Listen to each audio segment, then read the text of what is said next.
Salve, salve galera! Começa agora mais uma edição do Podcast, nosso programa sobre motociclismo em parceria com a Yamaha Racing Brasil. Não é porque é Páscoa que não teremos Podcast por aqui. Abrindo pra geral, eu e Guilherme Longo estamos aqui mais uma vez na companhia de Fausto Macieira, comentarista do Mundial de Moto Velocidade nos canais ESPN. Teremos também Felipe Mota conosco hoje remotamente com comentários sobre a MotoGP 2025 e o noticiário de maior relevância, mas antes, duas boas-vindas ao Fausto. Guilherme e eu também traremos alguns tópicos para debate aqui. Fausto, o programa de hoje promete, até porque a gente vai repercutir uma entrevista de Marc Marquez. Seja bem-vindo, Fausto. É isso, bom dia Carlos, bom dia Guilherme, salve Felipe, salve rapaziada ligada no Podcast, parceria Yamaha Racing Brasil, Motorsport Brasil, para falar sobre motociclismo no Brasil e no mundo, MotoGP e uma super mega entrevista do Marc Marquez que a gente vai tratar com profundidade aqui no canal. É isso aí, Gui, a gente vem depois de um GP do Qatar em que Marc Marquez domina, retoma a liderança depois da queda no GP das Américas, né, e sai ali de Losail com autoridade. Temos aí uma pequena pausa neste último fim de semana, tivemos com relação à próxima etapa, que é o GP da Espanha. A gente vai tratar, aliás, da etapa que está por vir, mas a gente aproveita a ocasião para falar desse bate-papo que o nosso colega de motorsport.com, Oriol Poedemon, teve com o Marc Marquez. O Marquez que agora está ali como o grande cara da MotoGP de maneira praticamente isolada, né? Primeiro, né, salve galera, um abraço aí para todo mundo acompanhando mais um podcast. Convido vocês a assistirem a entrevista, uma entrevista bem legal, ela tem aí uns 20 e poucos minutos de duração. O Marquez aborda vários tópicos, a gente vai destacar alguns aqui no programa para a nossa discussão, mas eu achei uma entrevista legal porque a gente não está muito acostumado a ver pilotos, e aí eu falo tanto de MotoGP quanto de Fórmula 1, dando entrevistas tão em profundidade, entrevistas mais longas, que eles possam falar de coisas que vão além da situação de pista. Então, no geral, foi uma entrevista muito legal para conhecer mais Marc Marquez mesmo. É isso aí. Então, vamos rodar um trechinho desse bate-papo, depois a gente deixa aqui os links para a íntegra. Felipe Mota também vai entrar aqui no debate sobre as declarações de Marc Marquez. Roda a parte principal do bate-papo, Chuim, porque é onde Marquez fala do seu maior arrependimento. Only one moment I will change my career, but the rest, just I will say, follow your instinct and everything will be good. Can I ask you which moment would you change in your career? Yeah, when I come back in Jerez. That specific day? Friday? Yes. Because was an injury of 6 months and was mistake of everybody. Yep. But always I put the responsibility to me because I have the last decision. And yeah, they allowed me, so I take the last decision to go and I will change that moment because 6 months injury, then this arm is working well, but it's not the same arm as 5 years ago. The other one is working a bit better, no? Yes, but okay, acceptable to be competitive on the bike, as I show. I mean, I need to work more. Yes, I need to be riding in a different way. Yes, I need to adjust other things. Yes, but the final result is there. É isso aí, minha gente. Esse foi Marc Marquez. Como o Carlos bem falou, né? A gente vai deixar o link aqui para vocês assistirem a entrevista na íntegra. Recomendo muito, tá bem legal mesmo. E não tem como, né? Esse é o ponto alto do vídeo. Questionar a um multicampeão, um dos maiores da história, o que você teria feito de diferente na sua carreira. E eu acho que não tinha como o Marquez falar outra coisa que não aquele retorno em Jerez. Eu quero depois ouvir o Fausto, mas eu não lembro de ter ouvido o Marquez admitir a culpa de forma tão clara e de falar assim, eu deveria ter ficado 6 meses fora. Esse era o tempo de recuperação. E aí eu vou e decido voltar na sexta-feira em Jerez. Vamos relembrar a linha do tempo pra galera? A MotoGP em 2020 com a Covid adia o início da temporada, joga para Jerez em julho, 2 etapas seguidas em Jerez, o GP da Espanha e depois o GP da Andaluzia. O Marquez sofre o acidente no primeiro fim de semana, passa pela cirurgia e volta na sexta-feira. E aí ele fala, né, no vídeo, o certo era eu ficar 6 meses fora, todo mundo deu ok, no final a decisão foi minha de voltar.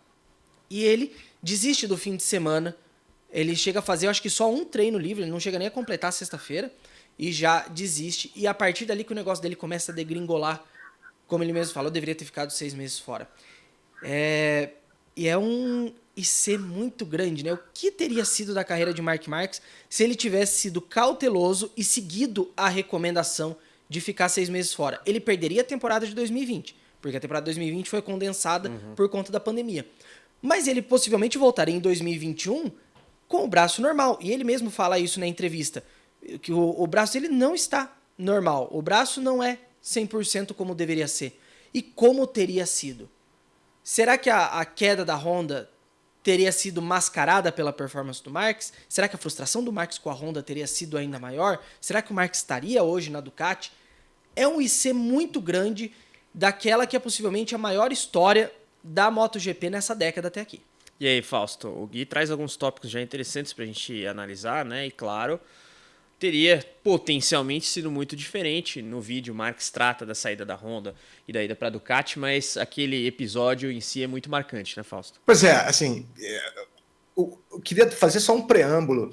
Eu conheço o Valentino Rossi em uma entrevista desde 1996, ou seja, há 30 anos. O Marques eu conheço há menos tempo, há 2013, com mais de 10 anos também. Mas foi o piloto com o qual eu mais convivi ao longo da minha fase em outro canal, né, de televisão, porque o Marques era Honda e ele fazia o GP da Argentina e passava pelo Brasil para ir para os Estados Unidos. Então, eu fui convidado a ser o âncora da passagem dele pelo Brasil. Então, passava o dia inteiro com ele. E ele fiz muitas entrevistas, foi o piloto de todos da MotoGP que eu mais entrevistei. Sempre entrevistas muito inteligentes, sagazes, bem-humoradas, no estilo do Valentino Rossi, que merece um capítulo à parte, mas com o Marques, eu sempre tive um convívio muito bom. Quando a gente fez 10 anos de transmissão, ele mandou uma mensagem, eu tinha o telefone dele, não tenho mais, mas tive o telefone dele durante muito tempo, e acho que ele sempre falava positivamente. Por quê? Porque era uma fase áurea dele, né? Ele estava num grande momento de 2013 a 2019, e ganhou, teve aquela situação de 2015, mas de 2013 a 2019 ele ganhou 6 títulos, né? Ganhou 6 títulos mundiais. Então, ele estava no Nirvana, estava no Olimpo lá, né?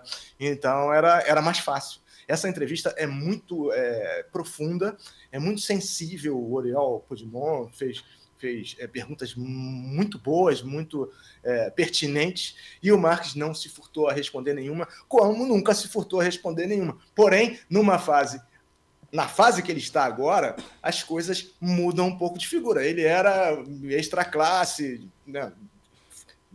Em relação ao principal rival dele, foi 6-0, né, em títulos, né? Então é muito fácil, é muito menos difícil ou mais fácil você falar quando está no auge, quando está na fase que tudo dá certo e tudo mais, do que depois, quando as coisas entram em parafuso, que foi o que aconteceu em julho de 2020 lá em Jerez, quando ele vinha bem, saiu da pista, e parte dessa culpa da queda dele se deve ao Alberto Pucci, coitado, que está numa situação difícil também, pode amputar a perna de um acidente que ele sofreu em 1995, para você ver como é que as sequelas, assim como na Fórmula 1, elas se prolongam ao longo do tempo e às vezes se agravam, e o Marques falou que tem essa sequela, que vai ter que conviver com ela e que a decisão final foi dele. Todo mundo falou para ele voltar, mas ele teve a decisão final e disse que voltaria, muito incentivado pela estrutura do patrocinador da marca que ele defendia na época. E essa volta, esse retorno foi um erro,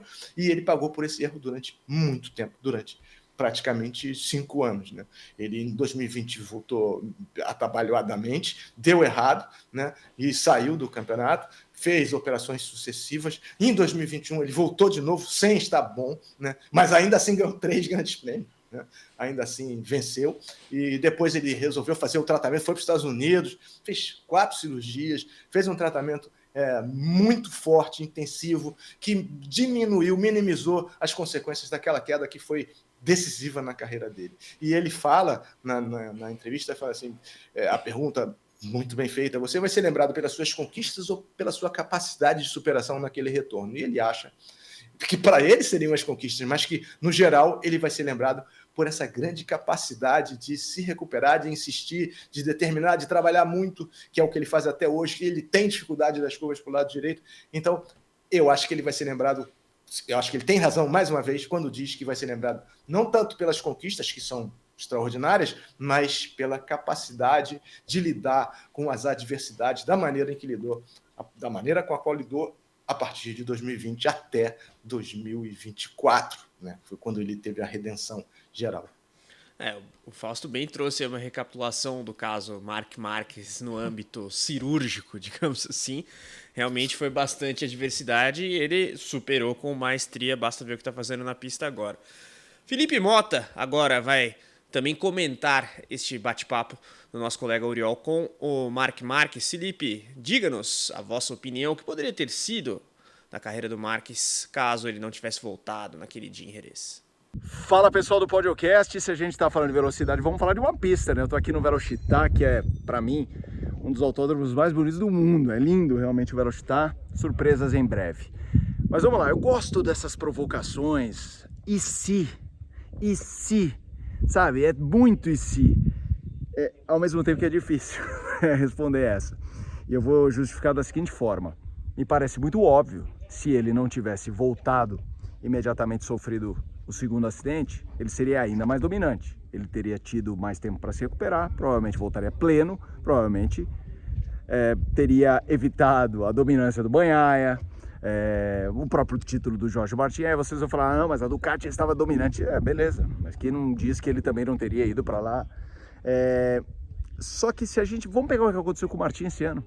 A lógica de um piloto de moto é essa, é voltar o quanto antes, é voltar remendado, a gente questione ou não, é um modus operandi. Então é um e se baseado numa lógica que não me parece uma lógica, que não me parece uma lógica. É baseado numa lógica que é ilógica, né, na cabeça de um piloto de moto. Então, mas certamente é de se imaginar que ele seria mais dominante e que quem apareceu nesse intervalo teria mais dificuldade para aparecer. É isso aí, minha gente. Esse foi o Felipe Mota. Vai voltar daqui a pouquinho para falar mais sobre as pautas do programa de hoje, mas vamos continuar falando dessa entrevista do Marques, porque tem um outro ponto que eu queria discutir aqui com vocês, eu queria ouvir a opinião de vocês, porque ele foi questionado pelo Oriol se ele já se sentia completo, no sentido de você atingiu tudo que você gostaria na sua carreira, e o Marques falou, sim. Mas podemos acreditar nisso? Eu não sei, o Fausto vive falando, né, que o sonho do Marques é conquistar mais 2 títulos, passar o Rossi e aposentar. E eu acho que talvez vai até um pouco além disso. Um cara como o Marques, que, ele voltou 5 dias depois de uma cirurgia que acabou quase estragando com a vida dele. Ele tem muita sede de vitória. Eu acho que o Marques, ele pode falar por fora que ele tá realizado, 6 títulos, maravilhoso, mas para ele, quanto mais, melhor. Inclusive, ele faz essa comparação com o dinheiro, né, quando ele fala do contrato que ele desistiu da Honda, ele falou assim, não, tudo bem, eu tenho dinheiro, mas quem não aceitaria mais dinheiro? É a mesma coisa, eu tenho 6 títulos, mas por que não 6 títulos na MotoGP virarem 7, 8, 9? Não é, Fausto? Pois é, e ele tem 8 títulos, né, que ele tem os 2 títulos nas classes de acesso. Sim. Eu concordo com você, eu acho que ele fala, não, se eu continuar com meus 8 títulos, beleza, eu não sei o que eu vou fazer, mas ele fala assim, não sei o que eu vou fazer daqui a 3, 4, 5, 6 anos. Se ele está com 32... 6 anos são quanto? 38, né? Então, ele deixa no ar que pode continuar, mas ele é o mestre dentro das pistas e fora delas, de moto e a pé. Então, acho que é mais um jogo de palavras para dizer uma coisa que ele quer que as pessoas escutem, mas não é o que ele realmente está pensando. Agora, por outro lado, uma coisa que ele fala que eu acredito, ele foi questionado, né, se ele seguiria os passos do Rossi e fazer uma mudança para a corrida de carros depois que é aposentar da MotoGP, e ele disse que não. Essa eu acredito. Eu não vejo o Marques hoje fazendo o caminho do Rossi de ir para o WEC, GT World Challenge, correndo de carro. Não, acho que o Marques, quando ele pendurar ali a bota, acabou, não tem mais. Agora, um outro aspecto interessante do bate-papo, né? Queria, claro, a opinião da galera aqui na área de comentário, nas redes sociais, se você estiver nos ouvindo pelos agregadores de podcast, sobre essa história do Marques estar satisfeito. Eu tô com o Gui, tô com o Fausto, mas um outro ponto é a relação com o Alex Marques, que ele fala ali da rivalidade agora no contexto de briga pelo título e tudo mais, e diz que, na verdade, isso aproxima os dois. Eu acho que, por enquanto, de fato, pode estar aproximando. O próprio Mark alega, né? Agora a gente fala a mesma língua, porque estamos no mesmo pelotão, sempre lá na frente. Antes, via de regra, o Mark estava num pelotão mais à frente e o Alex ali mais no meio do bolo. Mas... O Mark da MotoGP e o Alex em outras classes. Mas será que podemos ter alguns arranca-rabos entre os irmãos? Você acha, Gui? Eu acho curioso. E talvez pode até ser uma perspectiva do que se desenvolve na temporada, né? O quanto que a gente acredita que o Alex vai estar nessa briga pelo título até o fim do ano. A gente já discutiu isso aqui, né? Que a gente realmente acha que olhando mais a médio e longo prazo, o real competidor do Marques é o Pecco e não o Alex. Eu acho que se o Alex conseguir manter essa consistência, se manter vivo na briga pelo título até o fim do ano, talvez a situação mude um pouco. Mas eu acho que no momento o Mark, ele tá feliz de ver o irmão dele ali, de estar correndo junto com o irmão dele, uma coisa que até agora ele não tinha conseguido fazer. Lembrando que em 2020 era para os dois serem companheiros de equipe na Honda. Acabou que o Marques teve um acidente, então durou uma etapa. Então, eu acho que nesse momento ele realmente está feliz. Quando o Alex ganhar uma primeira corrida, vai ficar feliz. Se o Alex, de fato, entrar na briga pelo título até o fim do ano, aí a gente pode rediscutir o assunto. E aí, Fausto, o Alex vai conseguir se manter ali no páreo até o final do campeonato? Pois é, eu acho que o Mark faz o possível para proteger, para trazer para perto o Alex Marques, e consegue, né? Enfim, placou o Alex Marques na equipe oficial Honda em 2020, quando tudo estava a favor deles, e a gente sabe, como ele mesmo disse, que as coisas mudam em 1 milésimo de segundo. E é muito interessante ele falar, quando o cara está 8 décimos do meu tempo, eu não vou discutir o que é com ele, porque eu estou em outra fase, né, em outro momento. Agora o Alex está ali perto dele. E ele acha isso muito bom, porque as pessoas, assim como irmãos, filhos, sobrinhos de grandes astros do esporte, são muito cobradas, porque seu pai, porque seu irmão e tal. E isso aconteceu, e acontece até hoje, nesse exato momento, com o Alex Marques, que, claro, todo mundo sabe, é bicampeão do mundo, está próximo de vencer uma corrida. Eu acho que essa cordialidade é uma coisa também para os holofotes, né? Eu acho que dentro ali da casa eles têm algumas divergências de opinião, mas eu não vejo força no Alex com uma moto do ano passado. A moto é mais próxima, não sei o quê, para brigar pelo campeonato. Mas eu acho que se ele vencer, ou quando ele vencer, porque eu acho que isso deve acontecer, o Mark vai ficar muito satisfeito e vai mostrar, mais uma vez, a união, a diversão, o bom humor que existe entre a família e que se estendeu a Gresini, que continua se estendendo até hoje com as brincadeiras entre a Gresini e a equipe oficial Ducati. Eu acho que isso é bom para o esporte e é bom a gente ter familiares em alto nível, né? É raro de acontecer, mas é o caso, pelo menos nesse momento do campeonato.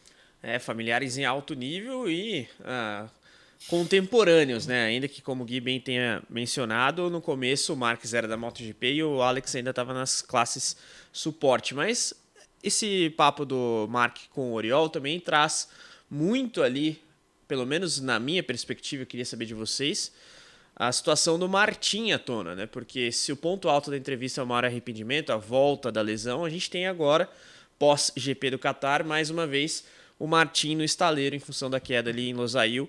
E eu fico fazendo alguns paralelos, talvez até indevidos, mas o ponto é um acidente grave que gera ali talvez um retorno apressado e um novo contratempo para um campeão. Tudo bem, o Marques ex-campeão da MotoGP, o Martin detentor de apenas, entre muitas aspas, um título, mas é uma situação que talvez possa ter ali algum tipo de paralelo. E eu fico perguntando também o que o Martin eventualmente aprende disso tudo. Mas antes, vamos à atualização do quadro do piloto da Aprilia, Gui.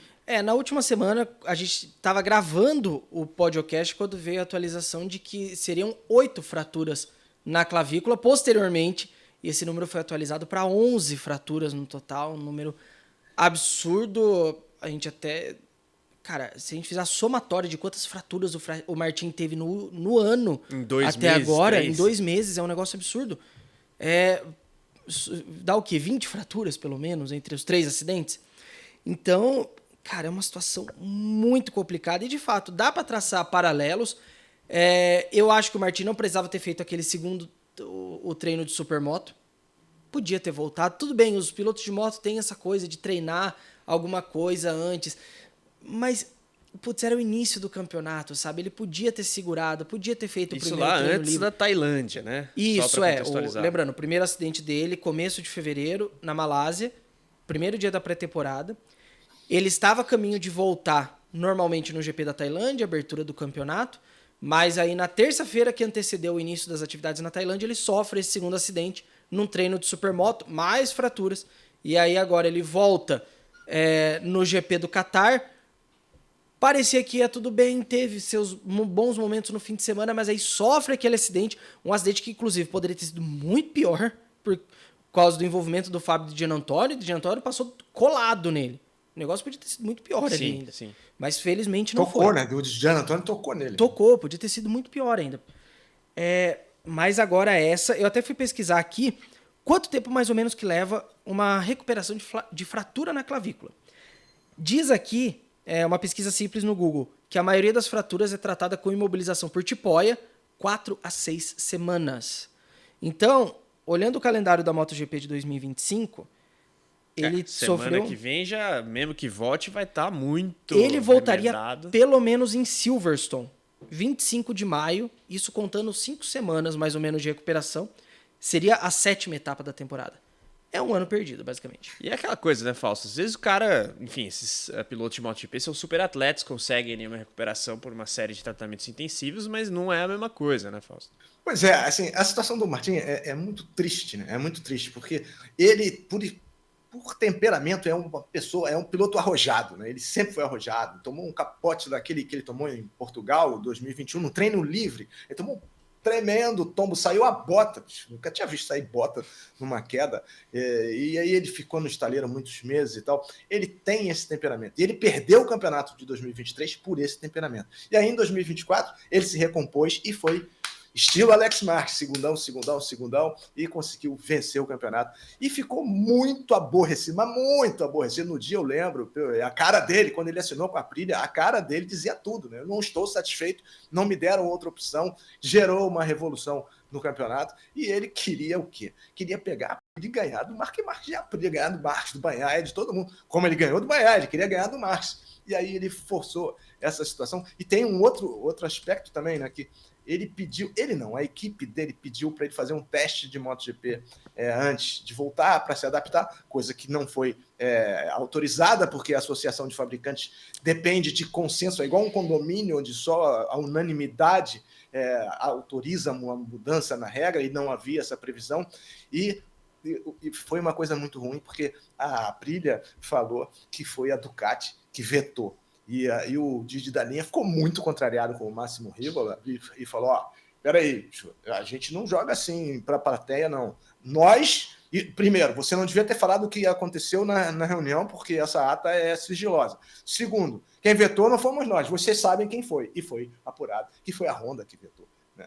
O Jorge Martin. E o próprio Marques, na coletiva de quinta-feira, falou: eu, por mim, teria sido bom para mim, mas eu não tive essa chance. Então, na hora não, é todo mundo amigo e tal, mas na hora de defender o seu, sai todo mundo da frente e tal. Não sei se teria melhorado ou não, porque se ele se machucou numa queda de supermoto, poderia ter se machucado com uma MotoGP também, mas o fato é que ele não estava pronto, nem fisicamente, nem em ritmo de corrida, nem de conhecimento remoto, para competir no Qatar. E se machucou quando estava fora da zona de pontos, desnecessariamente, passou na zebra e tal. A zebra foi modificada pela Fórmula 1, né? Eles pediram uma zebra diferente e ele acabou sendo tolhido lá pelo Fábio de Gianantonio e criou mais uma vez essa situação toda. Acho que o Martin tem que pensar um pouco no conselho que ele recebeu do Marques Marques, só volta quando tiver bom. Não vão deixar ele fazer outro teste, não vão deixar, pelo menos para esse ano,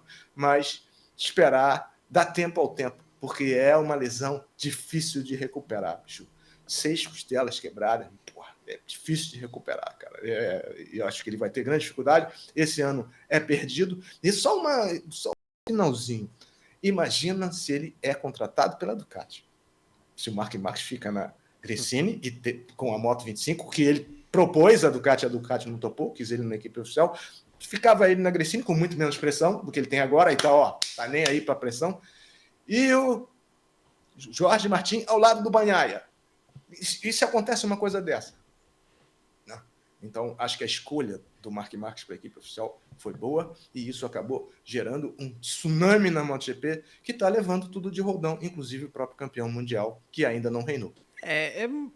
O Fausto trouxe essa última frase, né? O campeão reinante que ainda não reinou. Eu falei isso semana passada no podcast, mas eu tenho dó do Martin por causa disso. Dele não tá conseguindo aproveitar esse ano dele de campeão, o número 1 na pista. É triste. Ele merecia, sabe? Ele fez um grande ano em 2024, uma temporada que ele foi muito consistente, uma temporada que ele batalhou, que ele soube corrigir os erros de 2023 e que o título foi merecido. Um título numa equipe satélite ainda por cima. Por mais que a moto seja a mesma do Pecco, era uma equipe satélite de qualquer forma. Então, aumenta ainda mais o tamanho do feito do Martin ano passado. Pela primeira vez na era MotoGP, né? Exato. Uma equipe satélite. Então, confirmando, foram 11 fraturas em 6 costelas, né? Não Isso, clavícula. eu falei clavícula, mas, gente, pelo amor de Deus, clavícula a gente só tem 2. Mas é porque isso gerou um pouco de confusão, porque uma coisa é uma costela e o número de fraturas que pode ter numa mesma costela. Né? O que foi divulgado de última... o boletim mais concretizado das informações, 11 fraturas em 8 costelas. Bom, vamos ouvir agora Felipe Mota, apresentador dos canais ESPN, também comentando essa situação do Jorge Martin, né? Porque além da recuperação física, há a questão mental, né? Psicologicamente, digamos assim. Como manter a confiança depois de vários contratempos como o Martin tem enfrentado. Fala, Felipe. Então, essa história do Jorge Martin, né? A volta, o acidente, isso de certa forma esbarra com o nosso primeiro ponto de discussão sobre o e se do Marques. É uma lógica de pilotos de moto voltarem, isso vale para asfalto, vale para motocross, vale para rally. Os pilotos geralmente voltam longe do 100%. E isso só aumenta a chance de novas quedas, de novas lesões, mas é uma lógica do esporte. Agora eu acho que cabe uma reflexão do Martin, da equipe dele, de todo o seu staff, no sentido de o que a gente tem a ganhar acelerando. Caímos na pré-temporada, volta para receber a avaliação, nova queda, volta, quedas perigosas. Então me parece que entre prós e contras, tem mais contras para acelerar uma volta agora. Eu sinceramente, se fosse o Jorge Martin, eu voltaria muito perto do 100%. Imagino a dor que deve ser para ele num ano de defesa de título, andar com a moto número 1, perder, né, oportunidades de estar na pista, de conhecer uma nova moto, uma nova equipe. Tinha muito trabalho pela frente o Martin, mas eu acho que agora é pensar na saúde dele e voltar próximo, repito, do 100%. Acho que voltar de forma precipitada esse ano ele já tentou algumas vezes e não deu certo. Vale a pena pegar os sinais da vida. Estão mandando sinais. Agora se recupera, Martin, que você fique bem. É isso aí, minha gente. E tem mais uma coisa que eu queria destacar da situação do Martin, que é o retorno da discussão sobre a maldição do número 1 na MotoGP, né? Desde que a gente teve a mudança, né, de 500 cilindradas para a MotoGP, nem todos os campeões optaram por utilizar o número 1. Martin, na verdade, o quarto só, se eu não me engano. Eu lembro do Nick Hayden, do Keith Stoner e do Lorenzo. O Stoner, inclusive, usou 2 vezes o número 1. E tem aquela história, né? Nenhum deles conseguiu defender o título usando o número 1.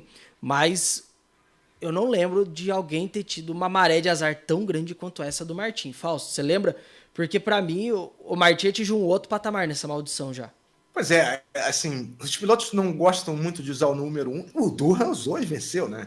Várias vezes, mas porque tem compromissos comerciais com seus números. Quem começou isso? Valentino Rossi, né? Um revolucionário da MotoGP, nunca usou o número 1 e o Marques nunca vai usar, né? Apesar de ter podido usar 8 vezes, né? 6 vezes, né? 5 vezes, porque as classes de acesso ele foi mudando de classe.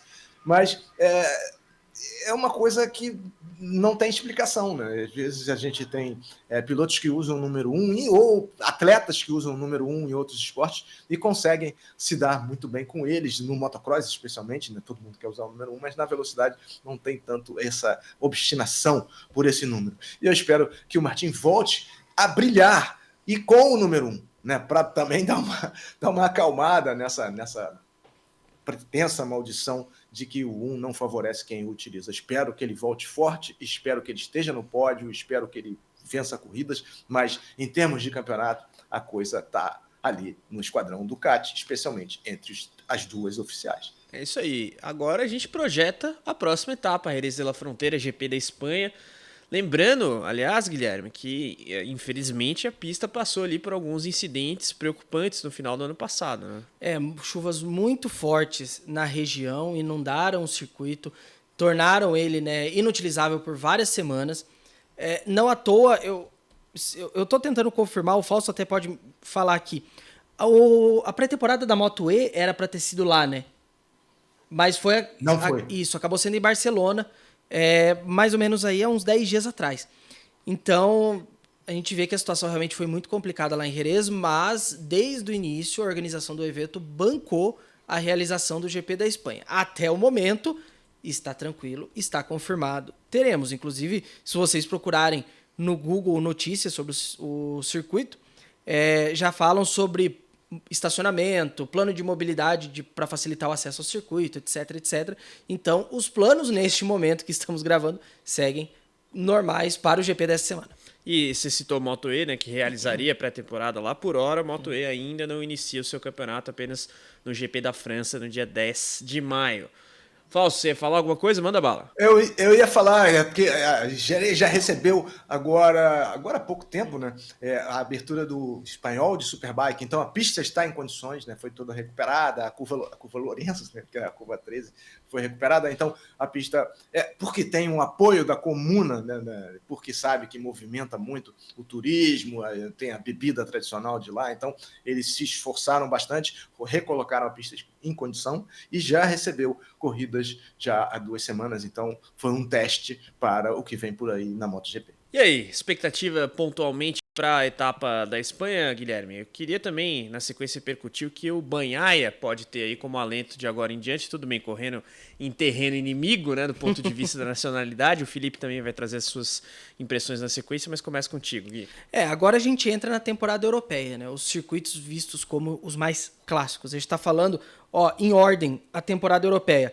Jerez, Le Mans, Silverstone, Aragon, Mugello, Assen, Sachsenring, Brno, Red Bull Ring, a estreia de Balaton Park, Barcelona e Misano para fechar. São 12 corridas agora aqui na sequência, todas em solo europeu.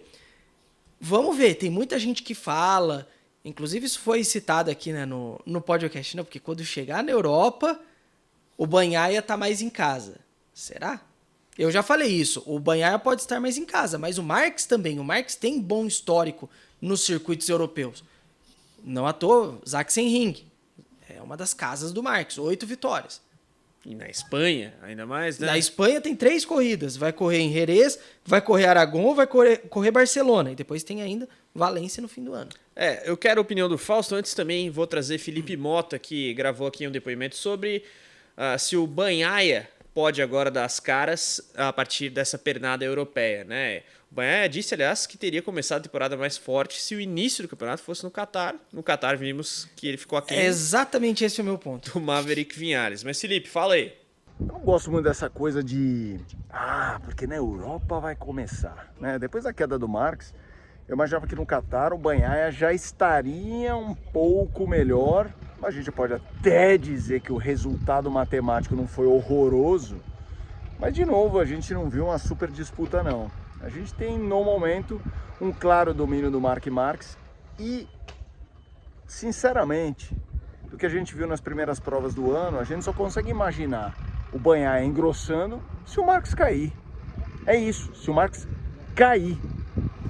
Eu acho que o campeonato acabou? Não, eu não acho que o campeonato acabou. Mas eu também não acho que, veremos um mundo completamente diferente a partir da Europa. É isso aí, minha gente. E olha, quando a gente dá uma olhada, né, no histórico do GP da Espanha, temos um empate.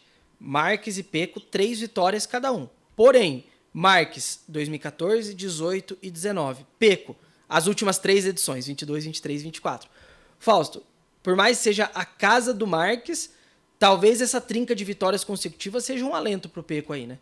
Pois é, assim, as vitórias do Marques são anteriores, né? São na fase áurea dele, e as vitórias do Pecco são mais recentes, na fase de lesão, de recuperação do Marques. Eu acho que o Marques é favorito em todas elas. Acho que vai ser difícil para o Pecco virar esse jogo, especialmente dentro da casa do Marques, ele vindo de grandes atuações, o público vai lá, é uma festa imensa. Eu nunca fui a Jerez, infelizmente, mas é uma festa popular, tem um barrancão que vai, todo mundo sobe lá, acorda a Jerez, aí o barranco, todo mundo acende o telefone. É espetacular a corrida, quem puder ir presencialmente vai ser uma grande festa, mas acho que, apesar das vitórias do Pecco, o Marques é favorito, não só em Jerez, mas praticamente todas elas, porque a fase dele, a força mental que ele tem, e assistam a entrevista do Oriol com o Marc Marques, que é uma entrevista que é uma aula do que você pode comunicar. O Mark é mais treinado para isso, essas coisas vêm menos naturalmente do que vinham para o Rossi, né? O Rossi tem uma forma de se conduzir italiana, né? E o espanhol é mais formal. Mas ele tem uma maneira, está no momento da carreira, e, cara, é difícil abalar. E eu acho que quem está abalado no momento é o Bagnaia, vai ter que virar esse jogo. Eu acho que o Bagnaia pode andar bem em Mugello, pode andar bem, especialmente em Misano, pode andar bem em algumas outras pistas, mas o favoritismo nesse momento do campeonato, se não acontecer nada com o próprio Marques, é dele. Uma questão, né? O GP da Espanha do ano passado, Jerez, foi o primeiro grande momento do Marques naquela temporada, porque o Pecco vence, mas quem termina em segundo? Marc Marques. Qual a distância? 0,3. 3 décimos. Foi a primeira grande disputa que a gente viu do Marques contra o pessoal ali da frente. É porque você pega as etapas anteriores. O Qatar, o Marques foi quarto, Portugal, 16º, e em Austin ele abandona. Então, nos GPs, foi o primeiro momento que a gente falou assim, Marques, você tá de volta? Até porque antes estava muito Bagnaia versus Martin, né? O Marques ainda não havia surgido como um player na briga por vitórias. Mas o Fausto falou de como o Marques se comporta em entrevistas, né? E agora, maduro, 6 títulos mundiais, tendo passado pelas dificuldades também, sem dever nada para ninguém, ele fez uma comparação interessante no bate-papo com o nosso colega do Motorsport.com Global, o Oriol, sobre essa questão do transe durante a pilotagem. Vamos rodar. Ayrton Senna admits in his documentary that at times he didn't feel like he was driving the car, that it was like in a kind of a trance. Did you feel that way ever? Yeah. I feel sometimes, and normally I feel because when I go in on that trance, it's like I don't see the risk. And for example, in Austin weekend, I was in that trance. I was like riding. I mean, I stop after warm up and I say, guys, put tires for the race and the bike is okay. I mean, I was flowing, and then when I'm flowing and I'm with that extra confidence that I already say that extra confidence in Argentina press conference, I already mentioned again in Austin, because I know that when I'm going on that extra confidence, I don't see the risk. I mean, it's like I'm flowing and nothing can happen, but in just 1 millisecond it can happen. Ouvimos aí Marc Marques mais uma vez, um trechinho do bate-papo, cujo link está aqui linkado. O link está linkado, é boa, né? Está aqui disponível para vocês todos acessarem, confiram a entrevista na íntegra. Fausto, interessante essa questão do transe que o Marques coloca, né? Pro bem e pro mal, aliás, né? Que ele coloca até num contexto de queda, e o Ayrton Senna teve a famosa batida no GP de Mônaco, mas é bom quando o piloto abre o jogo, e essa entrevista ela é tão especial justamente por isso, né? Ele fala de maneira aberta e honesta ali sobre os temas todos questionados. A entrevista é maravilhosa, esse momento foi muito bom, as perguntas foram inspiradoras e as respostas mais ainda, né? Inteligentes, sagazes. E essa parte do transe foi o Oriol que puxou, né? O Ayrton Senna falava disso. Você sente isso? Sinto. Ele falou que sentiu, inclusive nos Estados Unidos. Ele falou assim, não precisa mexer na moto não, bota pneu aí e pronto, que eu vou lá e vou ganhar. E ele falou do excesso de autoconfiança que ele tinha mencionado na Argentina e tinha mencionado também na coletiva nos Estados Unidos, e acabou acontecendo, porque ele fala assim, quando a gente está nesse transe, e isso é uma coisa que o Senna também falava, quando a gente está nesse transe, a gente acha que nada vai acontecer, que está tudo sob controle, que o mundo é nosso, né? Que o universo é nosso, e aí você acaba se descuidando do perigo, do risco que está sempre com você, e em uma fração, em milésimos de segundo, a coisa muda, e mudou nos Estados Unidos, quando o Mark tinha a corrida sob controle. Ele falou que no ano anterior também, em 2019, ele tinha a corrida sob controle e também caiu nessa espécie de transe, onde a fluidez da pista, a integração com o piloto, aquela coisa de se sentir semideus, acaba às vezes funcionando desfavoravelmente. Foi um momento muito interessante, e a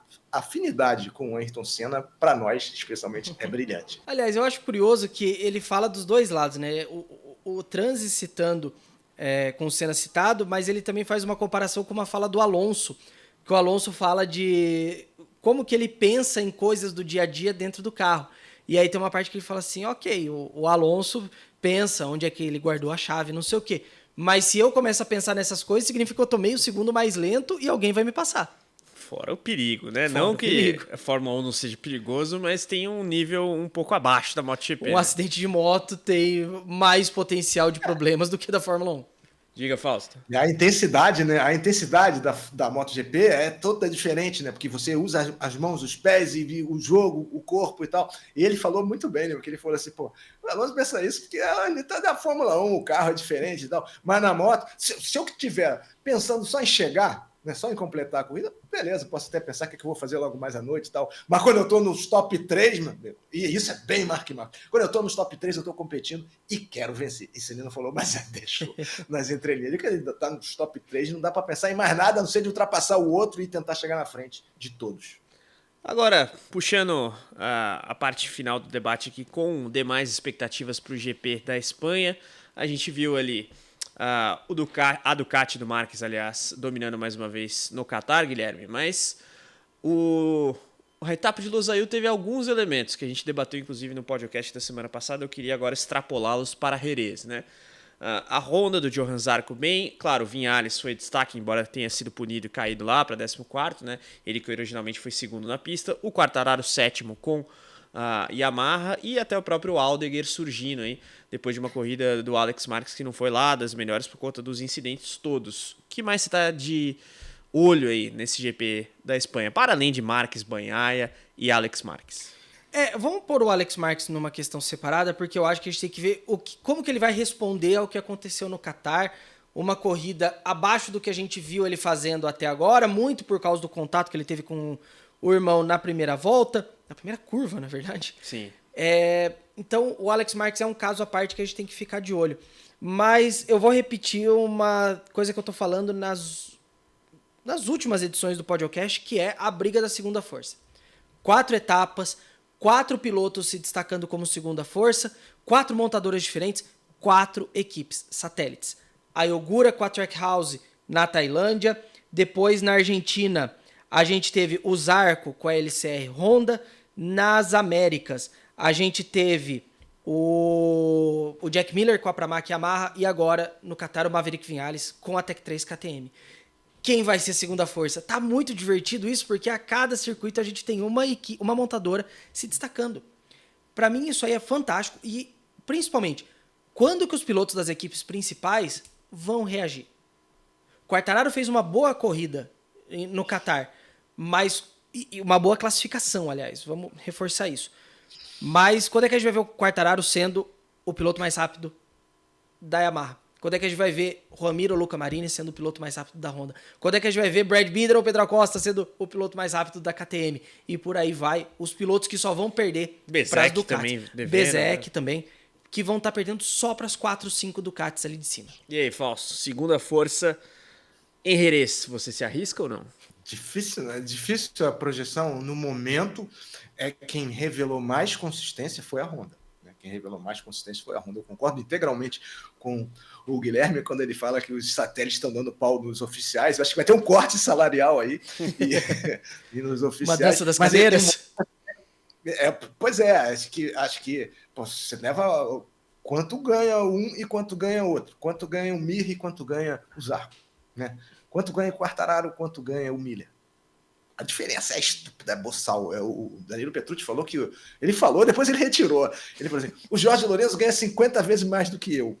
Aí ele foi para a equipe oficial. Aí eu entrevistei ele. Falei, pô, aí Petrucci, tá ganhando melhor, né? Sim, não, mais ou menos. Falei, pô, tu falou que o cara ganhava 50 vezes mais que você agora tá na equipe oficial, tá ganhando pelo menos o quê? Umas 10 vezes mais. Ele, não sei, ainda não tá definido. E saiu pela tangente. Mas, acho importante em Jerez também que vai ter um teste na segunda-feira, né? E esse teste vai mostrar quem está desenvolvendo melhor e, sobretudo, vai mostrar quem vai ficar na KTM, porque saiu uma notícia semana passada de que os 30 milhões que a Honda ofereceu para o Pedro Acosta não são para 3 anos de contrato, são para 2 anos de contrato. E 2 são 15 milhões de euros por ano. E aí o Pedro Acosta seria quem? O piloto mais bem pago da MotoGP, né? não, mais bem pago que o Marques, o Bagnaia, o Quartararo, todo mundo. Então, esse teste vai dizer bastante. Se a KTM não for bem, eu acho que a Acosta vai ceder ao canto da sereia japonesa da Honda, né? Então, acho que isso também é importante e foi o que o próprio Marques falou na entrevista, né? Não, eu bem dinheiro, eu tô bem, até abrir mão e tal, mas quem não quer mais dinheiro, né? Todo mundo quer. E o Acosta, que tá devendo, ainda não venceu, falou quem é Mark Marques, né? Quem é Valentino Rossi, quem é Mark Marques, pô, não dá, né? Não dá para usar essas referências descredibilizando os pilotos que o antecederam e que estão na pista com ele. Então, o teste de segunda-feira vai ser importante para todas as marcas, especialmente para o Pedro Acosta e para a KTM. No caso do Acosta, além da questão do dinheiro, né? Porque a gente sabe que o Marques abriu mão de uma bolada quando se divorciou aí da Honda. A KTM, do ponto de vista corporativo e organizacional, também não tá lá essas coisas de modo a ser apenas a proposta da Honda em termos financeiros que possa seduzi-lo. A Honda tá ali mais bem estruturada hoje que a KTM, diga. Sim, sem dúvidas. A Honda mostrou uma evolução, ao passo que, aliás, as duas japonesas mostraram evolução de 2024 para 2025. Ao passo que a gente está vendo o contrário. A KTM e a Aprilia estão dando passos atrás. A gente está vendo a inversão do que a gente tinha no ano passado. E sobre essa questão da dança das cadeiras, eu acho muito importante, porque eu acho que as duas japonesas podem ter mudanças no ano que vem. A gente está vendo uma Honda em que os dois pilotos da equipe principal estão apagados. O Marini até está fazendo mais. O Marini já conseguiu, por exemplo, um 8º lugar em Austin, mas tá perdendo pro Zarco. O Zarco é o 6º colocado no Mundial, o Luca Marini é o 10º, o Ramiro é o 17º. O Chantra, então, é o último colocado. Mas o Chantra tem uma questão que aquela vaga é destinada a isso mesmo. Enquanto não surgir outro ali na Moto 2, não vai... Ele tá tranquilo. Ele tá um sub-Nakagami, né? Exatamente. E eu penso também... Não é referência. Não. Sim, e eu penso também que na Yamaha a gente pode ter mudanças. Porque, assim, o Quartararo, nesse momento, é o melhor piloto da Yamaha e o Quartararo tá mostrando uma evolução corrida a corrida. Você pega os resultados dele, 15, 14, 10, 7. 3 das 4 sprints na zona de pontos. Então o Quartararo tá mostrando uma evolução clara em relação ao ano passado. Ao passo que o Rins está muito apagado. O Rins está atrás do Miller na classificação. O Rins me preocupa até fisicamente a situação dele. Sim, então eu acho que o Rins é um cara que no fim do ano pode acabar sendo sacado. E aí tem candidatos na mesa. Quem garante que a Yamaha também não vai querer entrar na briga pelo Acosta? A Honda oferecer 30 e a Yamaha fala, opa, eu posso cobrir. Nunca se sabe. Pode cobrir. Então... E aí também, né, na Pramac, a situação do Jack Miller, que começou bem, né, ele tem aí uma temporada make or break, eu diria, e o Miguel Oliveira com lesão e tudo mais. Que né? ainda não está de volta, né, essa questão, ele tá, já 3 etapas, estamos na dúvida se ele corre ainda essa semana. Ele falou da complexidade da lesão dele. Fausto, se você quiser arrematar sobre isso, manda bala. Pois é, eu acho que a Yamaha está sem um piloto, né, então ela está praticamente sem um piloto, porque o Augusto Fernandes não está em ritmo de corrida, isso faz muita falta, né? A Honda está numa situação parecida com o Chantra, que o Guilherme citou, bem citado, né? Vamos ver agora, né? A gente já teve 4 etapas, né? Vamos para a 5ª etapa e esperamos que o Miguel Oliveira possa voltar para reforçar o esquadrão Yamaha, que pretendia ter um parâmetro da equipe oficial com a equipe satélite, eles têm o mesmo equipamento, né? E vamos ver o que vai acontecer. Agora, já dentro da KTM, o Enea Bastianini falou assim, a moto do Vinhales não tinha nada a ver com a minha moto. Eu não sei se foi uma dor de cotovelo ou se está já dentro da própria KTM sendo escolhido quem vai capitanear. E se não for o Acosta, aí é mais um motivo para ele sair. Então, tem uma porção de coisas para acontecer nesse final de semana, prolongando até segunda-feira. Então, no próximo podcast, a gente vai ter ainda coisas acontecendo simultaneamente à nossa conversa de todas as semanas aqui. É isso aí, então já temos um compromisso marcado próxima segunda-feira, pós-GP da Espanha em Jerez de la Frontera. Temos aqui o podcast analisando a prova e, claro, todas as notícias da MotoGP, também indo muito além da motovelocidade, trazendo repercussões do mundo das duas rodas no geral, como é praxe aqui. Essa edição a gente se dedicou a fazer uma prévia robusta, trazer essa entrevista do Mark Marques, não é todo dia, né, que a gente tem um colega aí de firma, como o Oriol Puigdemont, tendo um bate-papo exclusivo com o Mark. E claro, a situação do Martin preocupante, mas não pode ser deixada de lado, né, Gui? Exato, a gente tá falando do atual campeão, o cara que moveu mundos e fundos para conseguir um título no ano passado que muita gente não esperava, um piloto de uma equipe satélite batendo um piloto da equipe principal. Então é triste a situação do Martin, a gente não podia deixar de lado, e desejando aí que seja uma recuperação plena e que leve o tempo que precisar, que não faça uma decisão ousada de voltar antes da hora. Esperamos que seja rápida, mas não atabalhoadamente rápida. Exatamente. Fausto, mais um podcast aqui, queria agradecer sua participação. O papo hoje rendeu e você trouxe aí alguns insights até cômicos no âmbito financeiro, quando o assunto é Danilo Petrucci. Sempre bom ouvir os seus causos, Fausto.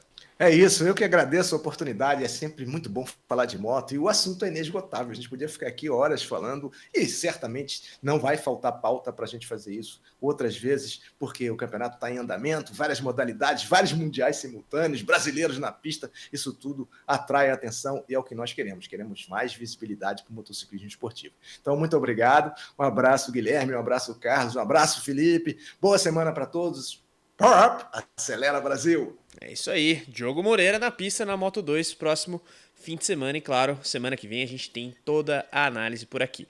Um grande abraço, temos encontro marcado, tchau, tchau, valeu, falou!